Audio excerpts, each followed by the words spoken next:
Welcome to Luca is a Billionaire, where the only thing I invest in is your answers.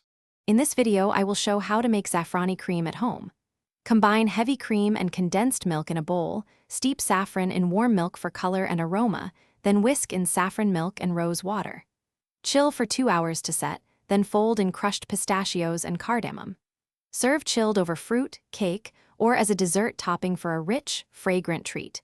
You can adjust saffron strength to taste and sweeten more if desired. Gather heavy cream, condensed milk, saffron, a little warm milk, rose water, and pistachios or almonds. Bloom saffron in warm milk for at least 5 minutes to release color and scent. Whisk chilled cream until soft peaks, then slowly add condensed milk and saffron milk for even flavor. Fold in chopped nuts and a pinch of cardamom. Taste and adjust sweetness or saffron strength before chilling until ready to serve. If you are finding this helpful, please subscribe and like to support more easy recipes. Quick recommendation: upgrade your clean game with the Shark AI Ultra Robot Vacuum. Voice control makes kitchen cleanup effortless and frees you to focus on cooking.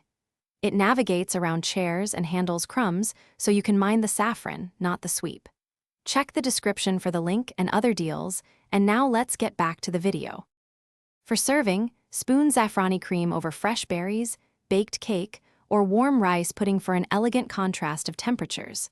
For a richer twist, fold in mascarpone or mix in a little melted dark chocolate for a saffron chocolate pairing.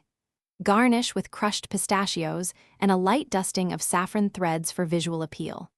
Store leftovers covered in the fridge for up to 3 days and stir briefly before serving. Thanks for watching and please subscribe. It's the best investment you'll ever make.